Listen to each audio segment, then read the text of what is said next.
Ayer, por unanimidad, el Consejo Nacional Electoral calificó la candidatura de Cristian Zurita, quien reemplaza a Fernando Villavicencio, pero aún el correísmo puede apelar ante el Tribunal Contencioso Electoral. Lenin Artieda listo ya para las entrevistas en contacto directo y en los estudios. Andrea González Nader, candidata a la vicepresidencia. Lenin, hoy a la medianoche inicia el silencio electoral y este nuevo binomio ha pasado por momentos sui generis, por así decirlo, ¿no? Fernando, los vamos a revisar y le damos los buenos días a Andrea González Nader, candidata a la vicepresidencia de Construye Movimiento, Listas 25.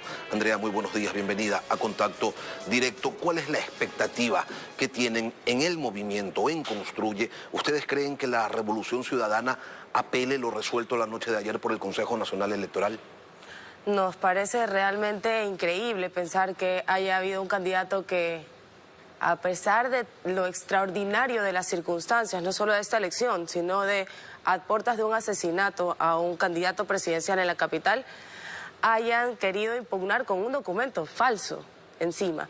Ya sabíamos que este tema de los registros que no son reales en partidos es un problema que el CNE viene arrastrando desde hace años, como bien lo decía ayer la misma secretaria, y aún así esperaron a las 11:50 de la noche para poner el documento falso como tal. Por ende, no me sorprendería que ahora con el TCE quisieran hacer lo mismo. ¿Cómo recibieron ustedes esta decisión nocturna del CNE que ha decidido aplicar un procedimiento ordinario, legalista, inobservando los derechos de participación y haciendo al mismo tiempo interpretaciones a la norma que no les compete? Así es, exactamente. Hemos incluso conversado con organismos internacionales, con medios de prensa internacionales en pos de buscar esta presión que creemos que necesita el CNE para actuar según las circunstancias. Pero como tú dices, han cogido pedazos de la ley para tomar interpretación según les conviene y pues recién vemos algo de movimiento por esta presión justamente de los medios nacionales y de los medios internacionales de preguntarles qué van a hacer respecto a una situación extraordinaria, porque parecería que para ellos pues no ha pasado absolutamente nada. Recién anoche, a las 8 de la noche, pudimos ya emitir el informe de que la candidatura de Cristian Zurita estaba en firme, pero recalcando que si ellos se querían demorar 20 o 10 días en calificar a Cristian, mi candidatura todavía estaba en firme, por ende los votos de Fernando irían a mí, así ellos se quisieran demorar, me explico. Así ahora el correísmo quiera sacar una nueva treta a través del TCE, igual la candidatura está en firme y los votos del domingo van para el binomio que está estipulado en la papeleta. Bueno, su candidatura sí está en firme, la de Cristian Zurita no está en firme todavía, pese a lo resuelto por el Consejo Nacional Electoral, ya que caben las apelaciones ante el contencioso. Con esta calificación, y pese a lo señalado anteriormente, ¿podrán ustedes hacer campañas en estas pocas horas que quedan? Tuvimos, por suerte, el apoyo de medios de comunicación, de reporteros, de personas que de manera orgánica, como decimos, no de seguir sin preguntar, sino realmente de invocar a este ejercicio que es la democracia, de poder decir lo que piensas. Así como hay fotos diferentes de Fernando y mío en cada cantón, vamos a ver lo mismo durante este único día que tenemos, porque mañana ya oficialmente estamos en silencio electoral, para que sobre todo, Lenin, se conozcan nuestras propuestas. Porque lo que nosotros tuvimos fue una oportunidad de ir a debatir y que el país se entere del que no se había enterado, porque Fernando y yo recorrimos prácticamente todo el territorio, de cuáles eran las propuestas de Fernando y mía. Entonces el reto es tener menos de 24 horas para que la ciudadanía tome esta decisión basada en nuestro plan de gobierno, en nuestras propuestas, las cuales no tuvimos ni tiempo ni chance de defender en un debate. Ayer en rueda de prensa, Cristian y usted decían que les ha tocado participar en esta elección con un asesinato a cuestas, con cancha inclinada y con la intención de una organización política de dejarlos fuera de la contienda. Con estos elementos, que no son todos, por cierto, ¿cuáles son las expectativas que tienen ustedes para el próximo domingo? Y como tú dices, no son todos. Y realmente había una preocupación internacional que yo agradezco profundamente, realmente una preocupación, y te diría yo, regional. Lo que se ve es que peligra el proceso democrático de Latinoamérica, porque indistintamente si eres rojo o verde, hay un proceso de derecho y de democracia que aquí ha sido pisoteado por un organismo que debió haber sido el que se acercaba. Esto, yo creo que como decimos acá en Cristiano, les ha salido el tiro por la culata, porque este apolitismo que solemos tener en nuestros electores, más bien se ha volcado en unas ansias de participar, de velar por este proceso. Lo hemos dicho con Cristian, nosotros evocamos el proceso de paz y democrático. En ningún momento a través de un comunicado oficial se ha invitado a que la gente vaya fuera de los exteriores del CNE o se manifieste de cierta manera, pero está pasando de manera natural. Sabemos que el CNE cuenta con poca confianza del electorado como tal, incluso los candidatos están invirtiendo grandes sumas para el control electoral como tal. Entonces es peligroso porque aquí hay dos mensajes muy dañinos para la democracia del Ecuador, como lo veo yo. El primero, por supuesto, es el asesinato de un candidato a plena luz del día en la capital a 3 días de un debate que es brutal para la democracia del mundo, diría yo. Y la segunda es, ¿cuál es el rol del CNE? Finalmente, ¿cuál es el rol del CNE? Si en estos momentos que lo necesitamos, en estos momentos de emergencia, de zozobra nacional, se demoró tanto que crea de nuevo esta desconfianza. O sea, todo lo que habían avanzado a nivel internacional para poder tener la confianza del electorado, lo perdieron en esta semana. Y si no hay confianza, Andrea, ustedes también me imagino que van a tener control electoral, o los hechos que se han suscitado, pues los tuvieron ocupados en otro asunto y no pudieron elaborar o coordinar, organizar al personal necesario para ello. No, eso está organizado desde el día 1. En realidad esta campaña, y hablo casi por la mayoría de los candidatos, se ha dividido en 2 planes, campaña y control electoral. Esto ya está asentado, por así decirlo, desde el inicio de la campaña, porque era una clave para poder realmente nosotros confiar en este proceso como tal, a pesar de que hay organismos internacionales, y doy fe y testimonio, realmente preocupados y observando este proceso de cerca. Definitivamente es una preocupación y se está convirtiendo en una preocupación regional. ¿Tienen claro ustedes en el movimiento Construye, tienen claro usted personalmente por qué el correísmo los impugna? ¿Qué es lo que busca esa organización política con esta acción? Yo creo que busca silenciar un proceso democrático que temen que se les salga de las manos. Han tenido el control tanto de los partidos como de la parte judicial, de la parte legislativa durante todos estos años, y se les está yendo de las manos. Yo creo que esto demuestra miedo, muchísimo miedo, de que esta propuesta que ellos han puesto, de que sus candidatos, de esta idea de país que ellos venden, no sea realmente la que quiere la mayoría de los ecuatorianos.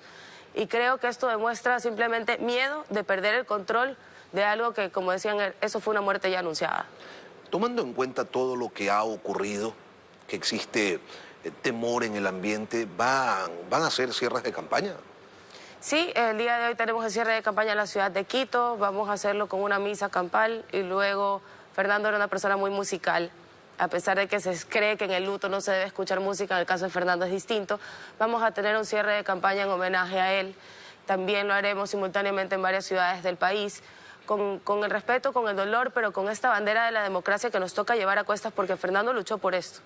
Fernando luchó para que haya una opción de ser libres, de escoger nuestras carreras, de promover el trabajo juvenil, de un montón de cosas que no vamos a poder expresar en 24 horas, y buscamos que la ciudadanía escuche en este cierre de campaña cuáles son nuestras propuestas y por qué el plan de Fernando sigue intacto, igual que su memoria.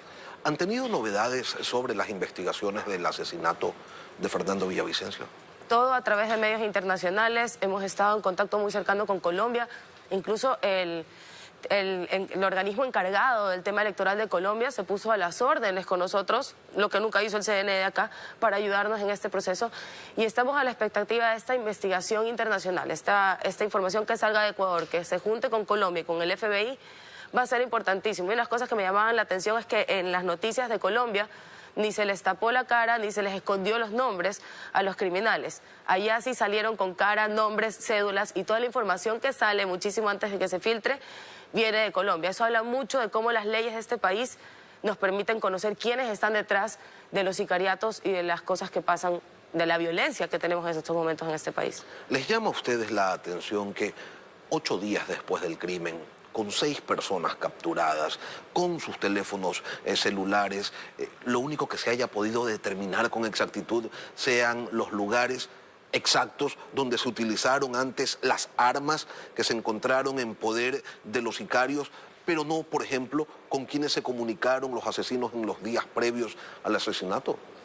Sí, claro que nos llama la atención, y te repito, a mí también me llama la atención que en las noticias de Colombia no se tengan que ocultar estos datos. Si bien estamos conscientes que no hay que sesgar una investigación, porque lo que yo diga en público puede sesgar una investigación o advertir a aquellos que se están investigando de cuál es el siguiente proceso. Creo que todos como ciudadanía lo entendemos. Sí creo que están jugando con fuego al dejar que pase tanto tiempo y no darnos los mismos datos o la misma información que ya circula a nivel internacional. Entonces estamos a la expectativa de, más que nada, las noticias de Colombia, que no tienen de alguna manera herramientas para que ellos se escondan de los medios y nosotros no podamos saber esta información o estos datos que van saliendo a partir de las investigaciones que se hacen, ¿no? ¿Tienen ustedes indicios? No le pido nombres, Andrea, pero ¿tienen ustedes indicios a estas alturas de la investigación de quién o quiénes pudieron ser los autores intelectuales de este crimen? Definitivamente esto tiene un tinte político. Todos sabemos que Fernando manejaba información delicada y que si bien ya había tenido amenazas por la información delicada que él tiene, el hecho que sea a días del debate habla de un asesinato político, habla de un fin mucho más allá de simplemente silenciar la información que tenía Fernando, sino de darle un golpe a este movimiento político que está empezando y que va a continuar. Definitivamente yo tengo una idea de quiénes podrían ser, pero me abstengo a las investigaciones para no sesgar. ¿Usted ha recibido amenazas directas, Andrea? No, y te soy sincera, yo no creo que soy un problema para ellos porque no me veían como un peligro o como alguien que podía continuar después de un golpe tan fuerte. Pero se equivocaron, las mujeres de este país somos fuertes. Fernando Villavicencio, con sus investigaciones, se convirtió en una suerte de abanderado de la lucha anticorrupción.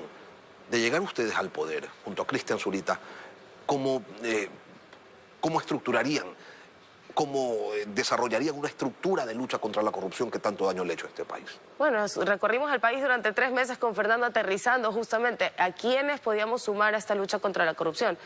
Y este plan de gobierno que sigue intacto, donde el trabajo con la UAFE, que es la Unidad de Análisis Financiero, que parte del Ejecutivo, se dedica ya no a buscarle las pequeñas transacciones de personas que tienen familia afuera, sino que va directamente a los jueces que liberan a los capos de la mafia y del narcotráfico, que con $4.000 de sueldo mensuales tienen casas de $4 millones. Hay todo un sistema para erradicar del sistema judicial y del sistema legislativo estos tentáculos de la corrupción y de la narcodelincuencia. Yo he tenido que dar entrevistas en inglés, Lenin, y me han preguntado que si yo creo que todavía no somos un narcoestado, porque para el mundo exterior ya somos oficialmente un narcoestado, y Fernando y yo lo decíamos, estamos a punto de convertirnos. Sí, todavía no somos un narcoestado, pero estamos a punto de convertirnos. El trabajo no solamente con la UAFE, sino también el tema de la cola de paja que tienen muchísimos de nuestros asambleístas. Y en esto quiero ser enfática, Lenin. No nos podemos quejar de tener asambleístas que orgullosamente se jactan de ser Latin King, porque nosotros los pusimos ahí. Los asambleístas no te los pone nadie, ni el Ejecutivo, ni el que está de turno. Nosotros escogemos a esas personas que supuestamente representan alguna agenda que te interese, sea el medio ambiente, la igualdad de género, los animalitos, dime lo que quieras, pero que siga una agenda. Entonces, si vamos a seguir teniendo asambleístas que están obviamente y públicamente ligados con el crimen internacional y el narcotráfico, no podemos esperar que ese sea parte de un gobierno, parte de la estructura del gobierno que apunta para limpiar y para bajar el nivel de violencia que tenemos en este país. Hay toda una estructura armada en nuestro plan de gobierno.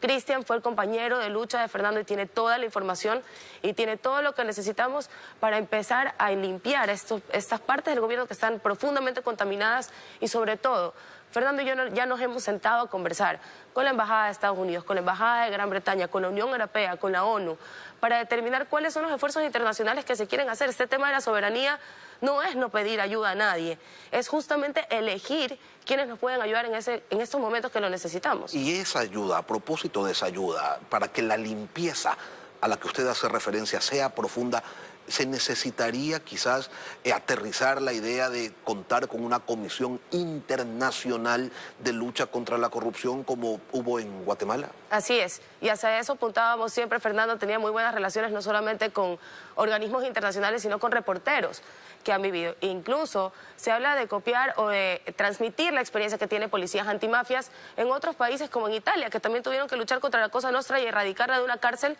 donde ya estaban organizados. Porque, a ver, seamos sinceros, la penitenciaría del litoral es un centro de entrenamiento de ellos. Eso no es un centro de rehabilitación.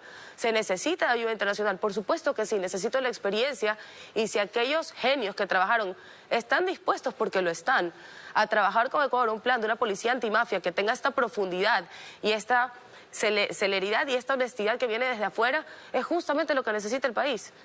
Andrea González Nader, candidata a la vicepresidencia de la República por el Movimiento Construye, lista 25. Gracias por acompañarnos, Andrea, hoy aquí en Contacto Directo.